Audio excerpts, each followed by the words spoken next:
Never stop dreaming, never stop believing, never give up, never stop trying, and never stop learning. You are Locked On Fantasy Basketball, your daily podcast on fantasy basketball. Part of the Locked On Podcast Network, your team every day.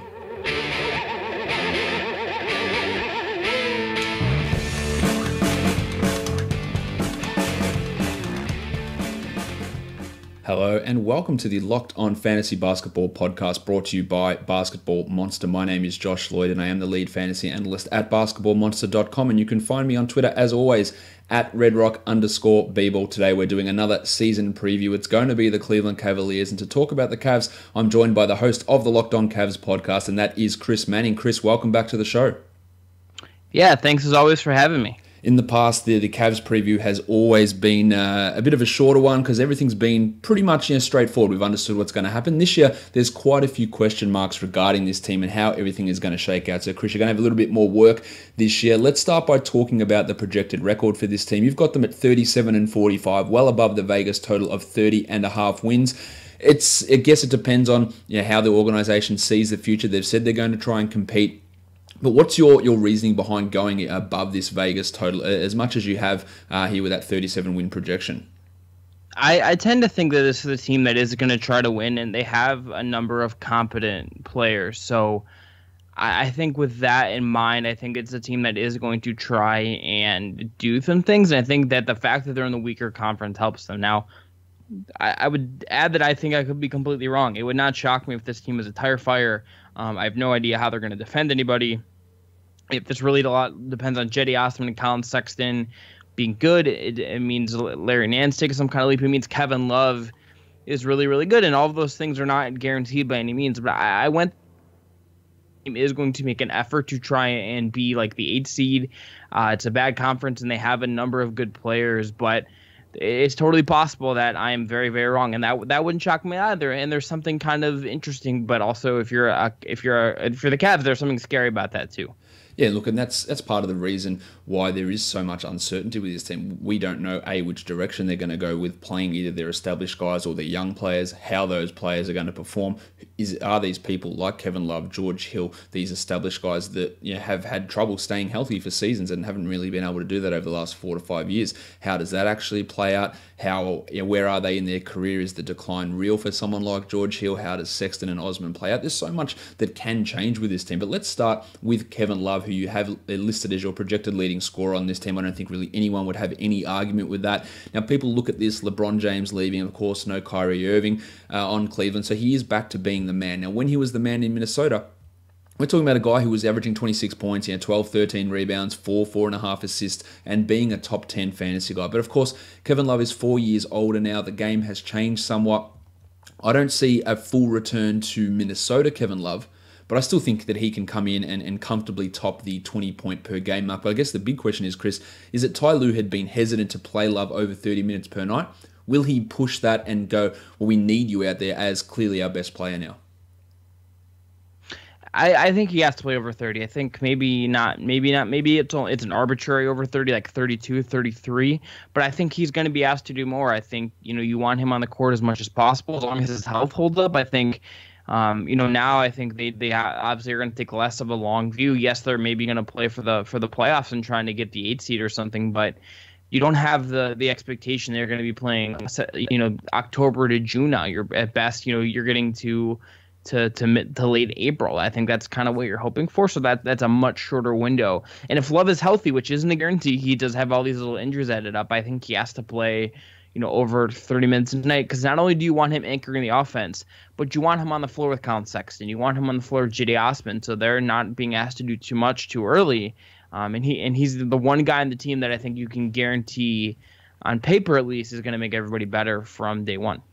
He's a guy who's got a pretty poor rank on Yahoo. 40th is his rank for the season, ADP of 35. I think he can cut that number in half. I think he's a top 20 sort of a guy that should put. He only played 28 minutes a game last year. I think he pushes back over 20 points per game. And one important thing that maybe is going overlooked is the fact that his assists were so low during his time in Cleveland. 1.7 last year, 1.9 the year before, 2.4 before that. Whereas Minnesota, we're talking 3.54 assists per game. I think he gets the ball in his hands more this season. and he's able to do more of that passing because LeBron James isn't dominating the ball as much as he was. So I think we're going to see that, along with the increase in minutes, the increase in scoring and usage, but that increase in assists, which could very comfortably double this season, should see Love's numbers really, really jump up. And I think he's a strong second-round guy if you can stomach the risk of injuries, which he's had numerous ones: back, hand, knee, all these things, concussion, all these things over the past couple of years, which have limited him.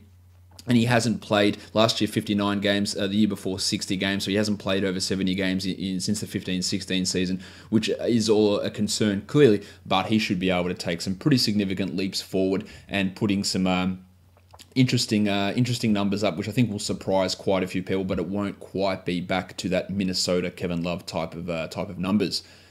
We asked all the hosts, Chris, to list a breakout player. You went with Cedi Osman. I totally agree with you. I would be penciling him in as the starting small forward at this point. You're pushing up to close to that 30 minutes per game. Is that what you see from Cedi coming into this season? Yeah, I also just think he's a guy that, by virtue of LeBron not being there, is just going to have to play more. I think he did some really interesting things in very limited minutes as a rookie. So I do think it's worth noting that there is going to be a learning curve for him. But if you look at what he projects as an NBA player and what he might get asked to do this year, I just think there's a really big opportunity there for him. I think if you look at what he was playing with the Turkish national team at Eurobasket before he came over last season, this is a guy that was doing a little bit of everything. He was pushing the ball to the floor, getting some good assist numbers, rebounding the ball, creating havoc on defense, making some shots. And his shot is the one weakness to me that I'm a little concerned about right now. We don't really know how good of a shooter he is or how consistent of a shooter he is. But his jumper is decent enough. He can do some of these other things well, and it's to play more minutes and handling that physically. There's going to be a huge opportunity there for him. I think last year he did earn Tyler's respect. I think there's just a lot of minutes available for him at the 3 spot, just because LeBron is not there anymore. And I think the hope is that he could develop really nicely this year. And if I'm him, I'm going to try to do more, because I think the opportunity is there for him to really take somewhat of a leading role in this team, for better or worse. I do think that opportunity is just there for him.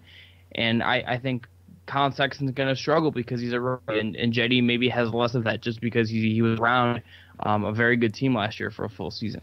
Interestingly for him, like in Summer League, he only played the 2 games, but he averaged over 5 assists per 36 minutes, and I think he's going to have to take on a little bit more of a playmaking role. We saw him do it to a degree over the final 7 games he played last season, where he did average 5 assists per 36 minutes in that stretch. But one thing I want people to be aware of is, Osman was a 56% free throw shooter last season, but he is not a bad free throw shooter. His career in Europe, he has always been a solid, if not, not an excellent free throw shooter, but a 70+% type of guy. Is there any reason why he was such a poor NBA free throw shooter? Was it a first season nerves, where do I fit in type of thing? I expect a pretty significant jump in that free throw percentage last season, but can you assure people that this isn't a career defining thing for him to be a sub 60% free throw guy? Yeah, I would be surprised if that was the case. He's someone that I think the sample size is really small. I think he's adjusting to the NBA. I think a lot of it is he's got to just get more reps doing that kind of stuff. I think there's reason to believe that he's going to be a good shooter across the board. I think he just needs time and a little more time to develop that jumper and just some real live game reps. And I think we need a bigger sample size to really kind of gauge him, because I think if you look at just his minutes total last year, it's not a real sample size for what he's going to be. His last season in Europe playing for Anadolu Efes, he shot 76% from the line. The year before that, he shot 70% from the line. The year before that, he shot 68% from the line. The year before that, 66. So it had been a 66, 68, 70, 76. So a constant improvement up to being a really good free throw shooter. And that last season at Anadolu Efes, he took 2 free throws a game over 70 games. So we're talking almost 150 shots. Last season, it was quite a low amount. Let's have a look. He took... where's his free throw attempts? Trying to find that from last season. It's running for 20. He only hit 26 free throws last season on 46 attempts. So we're talking a really, really low percentage. If he hits an extra five free throws, then we're talking about a guy who is pushing to 70%. So that's the difference there. So don't look at him and go, man, he's going to kill my free throws. I don't believe that's going to be the case. I think he pushes to 70% plus. I think he's a great fantasy value guy, ranked outside the top 200 on Yahoo. Yeah, his ADP is coming to 140. I still think he can beat that. And he's got a shot at a top 100 guy, but it's all going to come around to is the shot going to remain efficient? Can he provide some efficiency with his shooting? And will he get those minutes? And I, along with you, seem to think that he will be able to do that. So Cedi Osman's an interesting guy for this season. Now, at the moment, Chris, the Cavs haven't filled out their entire roster, but they do have their two-way guys. John Holland, who played a little bit last season and is significantly older than most two-way guys across the NBA. So I don't think we need to talk too much about him. But Billy Preston, the unknown man who was kicked out of college, went and played like 2 games over in Europe, in Lithuania, I believe, came and played some summer league. How did Preston look there? And given the fact that this roster isn't completely full, are we going to see anything from him this season? I think he's a ways away. I think he's a guy that if you look, he went and played in Europe after he left last year, or after he left Kansas last year. Did not go well. I think was only there a couple games, if I remember correctly. Yeah, he played 3 games. I think it's Yeah, the summer league was interesting. And you clearly see an athlete, and you see a guy that has the potential, and you see sort of why he was so highly touted. But I think he's got a long way to go. I would be very surprised if he played any real role this season. I think if you're looking at something in that regard of someone on the fringe coming up, the Cavs are going to probably go into camp with only 14 guys guaranteed. They're going to leave a roster spot open. Isaiah Taylor would be the guy that would be most likely to get that spot. He comes from the Hawks from last year, but maybe that guy doesn't make an impact either. But about Preston, I think if you're looking at him as someone that is going to be an NBA player, it's not going to happen, I think, for 2 to 3 years. I think maybe next year is a year he's on a roster if he has a good year, and you want to make sure you keep him around because you did put in that work into him. But I think for this year, he's going to be mostly spending his time in Canton with, maybe he uses up his days, but he's just traveling with the team to get that experience as well.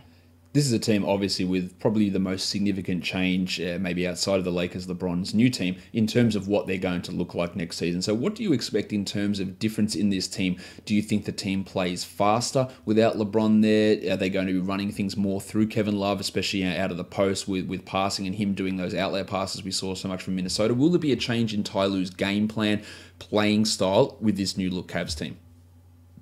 I think they're going to play faster. That is sort of what they're talking up. It's something that they talked about last year, and I think it fits everybody.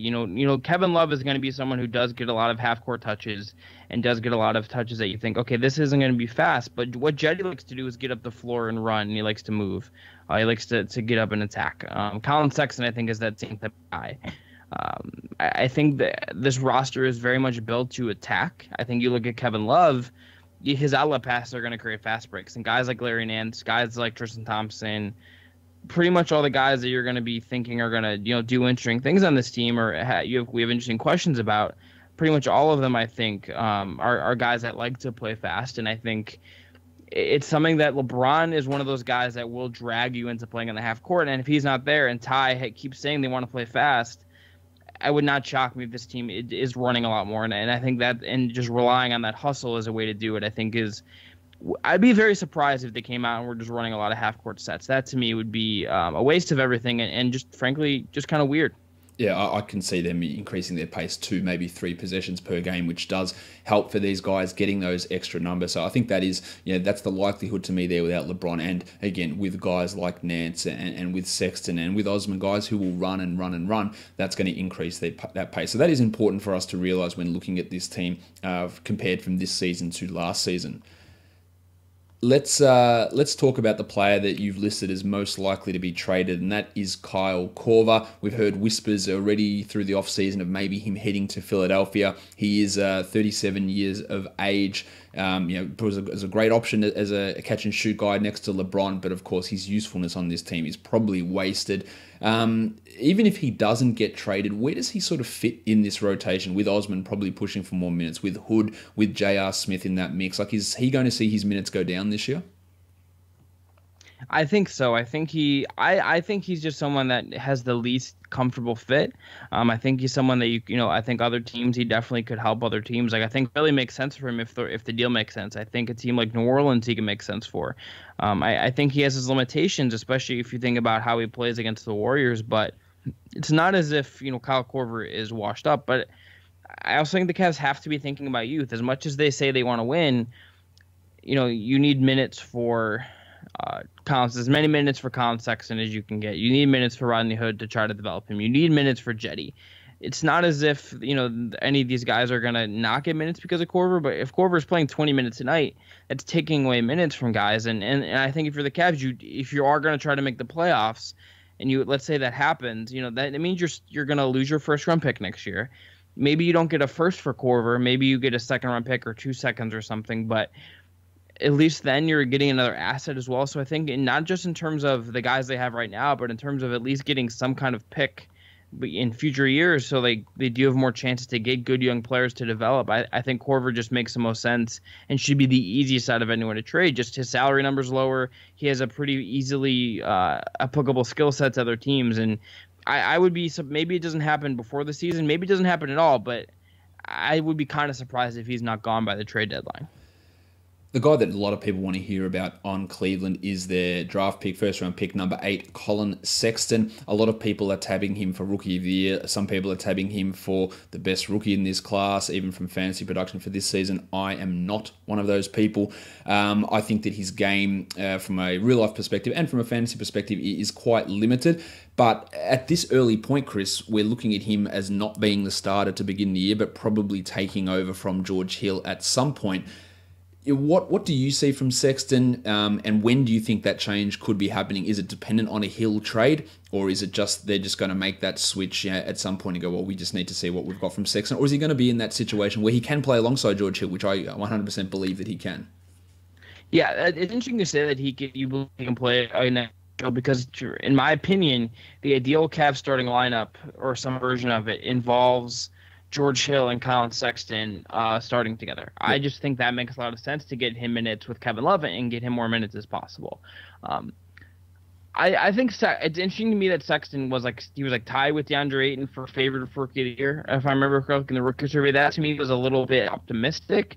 I think he's a guy that's maybe he's going to have some really explosive moment, be asked to do a lot. I think they do believe in him, but he's a rookie point guard. He's going to make a lot of mistakes.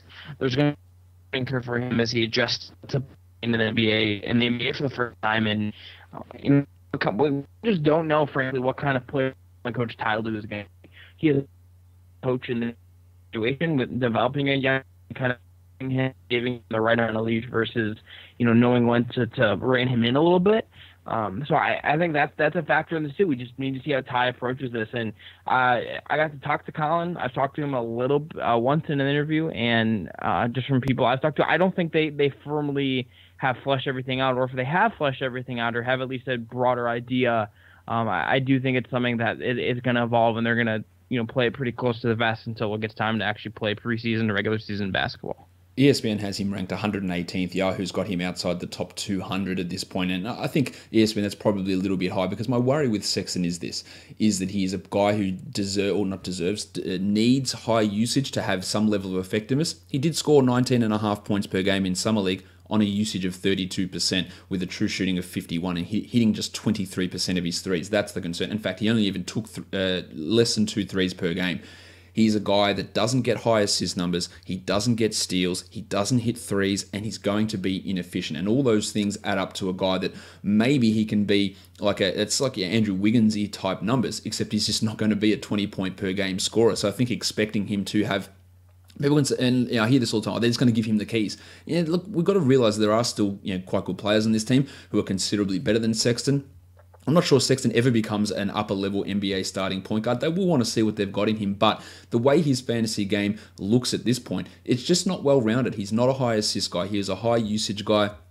He might be an aggressive defender because he makes noises and scouts, but he doesn't mean he generates steals, so that's not going to really help us in a fantasy point of view. And I know people are going to comment on this, oh man, you're sleeping on him. I know he's cool, he's got a Jedi braid, that's awesome, but he needs to be able to put up these other peripheral numbers for us to really care about it in a big way for fantasy. Yeah, maybe he comes out and scores 20 points per game, but if he's doing that on 41% shooting and hitting less than a 3 per game and getting you 3 assists and 0.8 steals, then it's not all that valuable. So he's got to be able to bring those other numbers up. Didn't do it in Summer League, didn't do it in college, and yes, people can develop, but everything that shows us about his game and the profile of his game game isn't quite at that level yet. Plus, I don't think he's not coming in and getting 32 minutes out of the gate. He probably starts at 20, ramps it up to 30 by the end of the year. But finding where that crossover is going to be tough. And we know rookies in general, they suck. They struggle with efficiency. They struggle with decision making. They struggle with everything. And Sexton's not some guy who's out of the box here and complete exception to that rule. So if you're taking him outside the top 100, 120, fine. Take that risk on him, but I think you'll find in the first couple of weeks of October and through November that he is actively hurting your team, and you probably move on. And at that point, I don't think that there's these big, he's not going to come out and average 20 points and 7 assists down the stretch of the season. That's just not the sort of game that he has.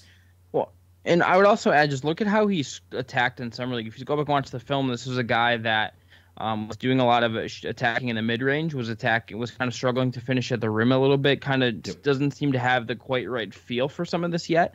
He's certainly aggressive, and that got him some fouls, and I like that part of his game quite a bit. But I think he has a lot of work to do, knowing when to be patient, knowing when to attack, and he does need to prove that he can shoot, and I think that is maybe as big of a concern as anything. And we just need to see how it's totally possible he looks overwhelmed on day one and just isn't ready to play against NBA defenses and struggles with that, and that could severely limit him as a rookie, even if we really like some of the aspects of him. Of course, we could just be completely wrong on this. He could come out and blow us all away. I think that's probably unlikely, but it is a possibility. Now, the guy who's probably going to be starting in that point guard spot, in that projected starting five, you've got George Hill, the plumber, J.R. Smith, Cedi Osman, Kevin Love, and Larry Nance Jr. Let's start with George Hill, actually. I think he's an underrated late-round point guard. Again, at some point, he will probably lose minutes, but we saw at times, back in the old Paul George days in Indiana when George was injured, George Hill was a top 40 type fantasy guy. In his season in Utah, he was putting up top 50 numbers when he wasn't hurt.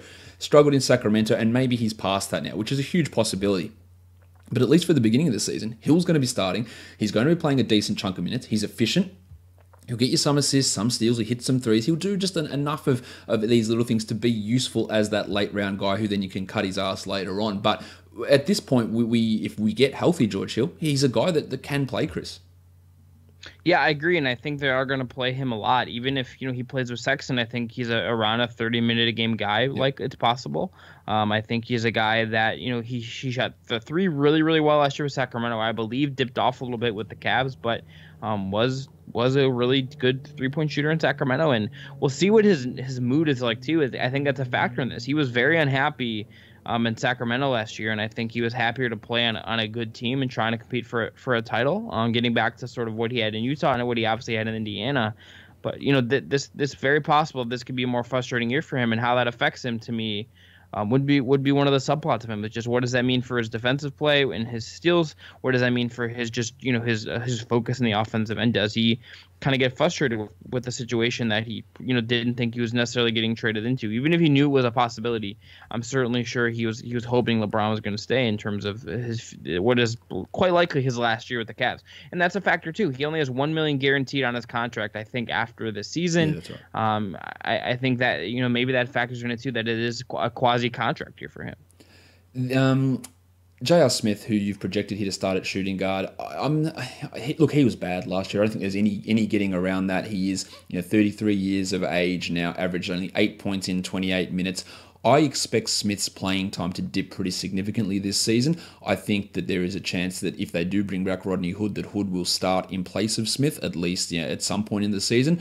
Do you think that we're going to see Smith's numbers tumble pretty considerably? Because it was pretty clear that last year Ty Lue wasn't a massive fan of Smith. He did bench him for Dwayne Wade, and maybe there was some pressure there from Smith and from others in the organization to put him back into that spot, even though Wade clearly wasn't playing well in his role. What do you see for Smith this season? He's nowhere near a fantasy option, because even in 30 minutes a night, he just provides nothing.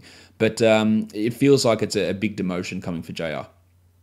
Yeah, I agree, and we'll see what his focus level's like too. We'll see what he looks like as he's another year older, another year with a lot of minutes on his body. What his focus level's like. Let's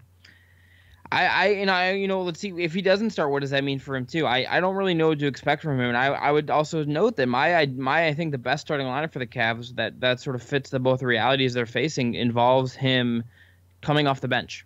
Yep. I think that's the best role for him. I actually think he'd be better off going to a contender if they could find a way to get him like Philly or something like that. But if he's on the Cavs, I think he'll probably shoot a lot when he's on the floor. And what that sort of looks like and how efficient he is I think we kind of all know what JR is going to be and what he is at this point in his career, what he's sort of always been.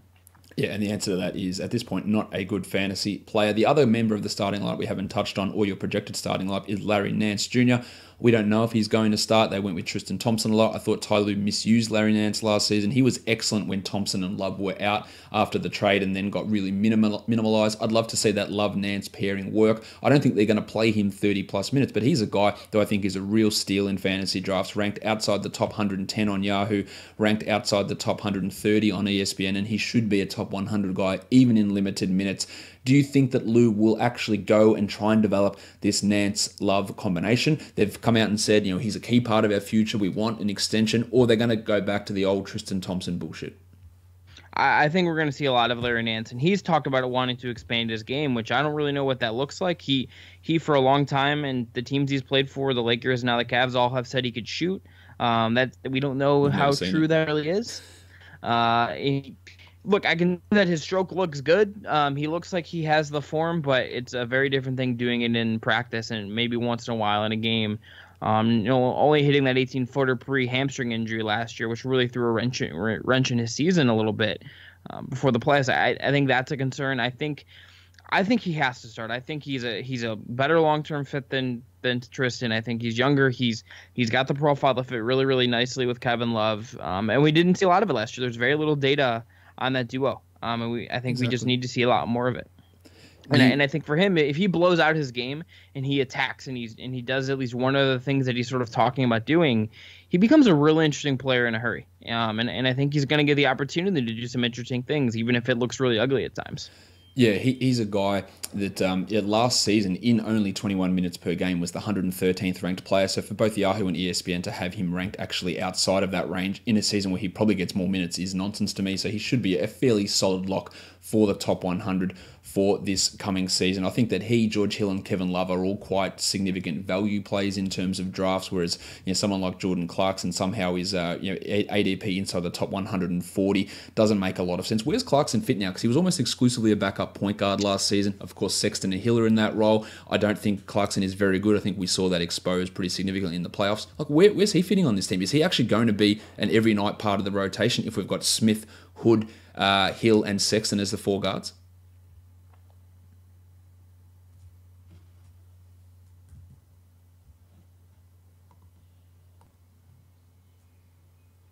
So my thing with Clarkson is last year he was not trusted to be a point guard.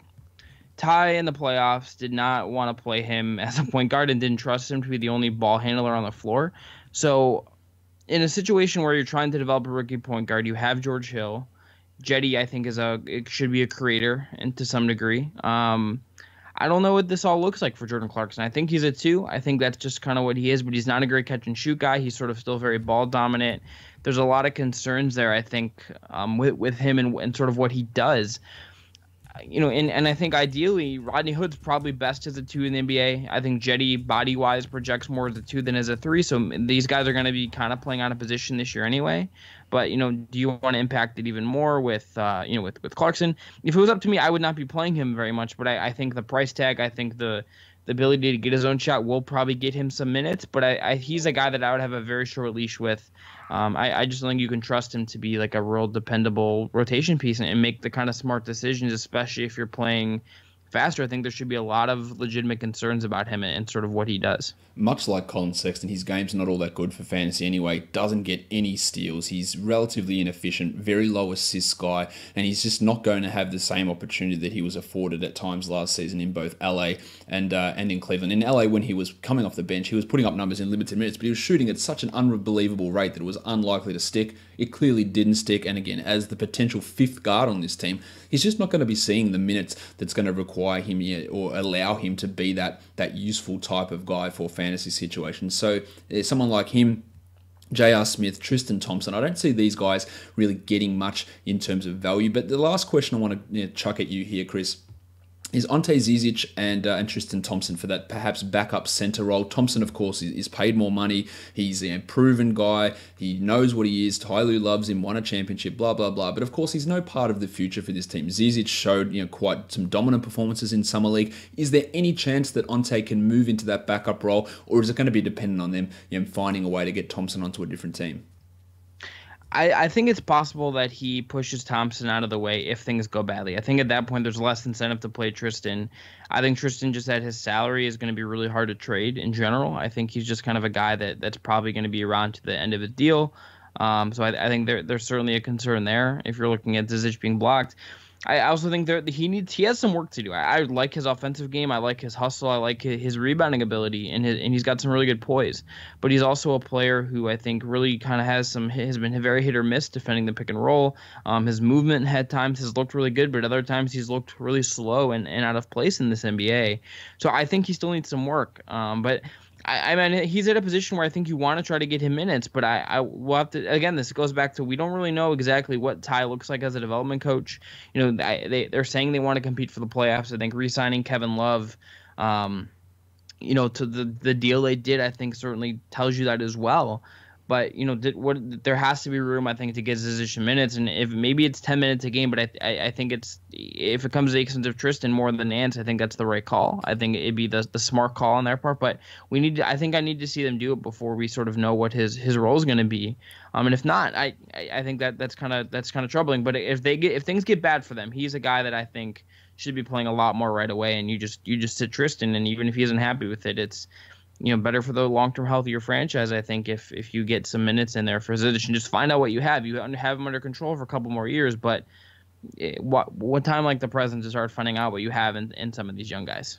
Ante Zizic is just one of those guys as well, as if he can work his way into a 20-21 minute night role, which maybe is a stretch, but he can come out there, rebound at a really high rate. He's going to be like an Enes Kanter who can block shots. He's not as polished as an offensive player. He's nowhere near that sort of guy, but could be a guy that puts up 9 points, 8 rebounds, 1.2 blocks on 56 and 76% from the field and from the line in only 20 minutes. And that actually has real use in fantasy league. So we have to have a look, and we have to pay attention to what happens with that rotation. But Zizic could be one of those guys who becomes really streamable and can jump into a significant type role if he gets the playing time, because that efficiency is really, really useful from the field and from the line as well. There's no reason that he couldn't even be a 60%, 75% type of guy, which is extraordinarily useful. We've seen that with Kanter, but he can also block shots as well, so that's an extra string to his bow. And if there is injuries, Nance and Love haven't exactly been the most stable of guys in terms of their ability to stay healthy. And if for some reason he's pushed into a 26-minute night role, then it's a comfortable, must-add type scenario for Ante Zizic. Chris, thank you for coming on and talking about the Cavs. It is going to be an interesting season, so many question marks. Zizic, Hood, if he comes back, Collin Sexton, what's his role going to be? How does Kevin Love respond? So many different things can happen with this Cavs team. It's going to create quite the fluid situation in terms of all their fantasy value. But at the moment, the way things stand, there is quite a bit of value with this team. If you want to hear more about what's going on with the Cavs, check out Locked On Cavs with Chris. Chris, what have you got going on over at Locked On Cavs at the moment? So we're going to be going into some of the roster breakdowns in the near future, getting into the point guards, every position on the roster, looking at Rodney Hood's situation.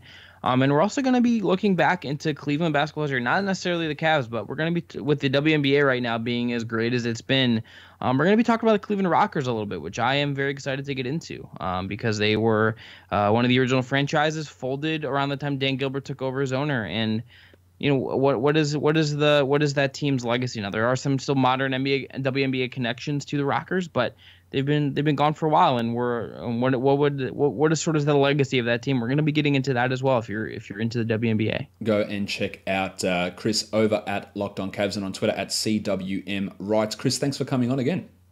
Thank you. Guys, make sure you're following me at redrock_bball and go and leave a 5-star rating for this podcast on Apple Podcasts, Google Play, TuneIn, Stitcher, Spotify, and on YouTube. Give a thumbs up, leave a comment. You know the drills. Guys, we are done here. Thank you so much for listening, everyone. See ya.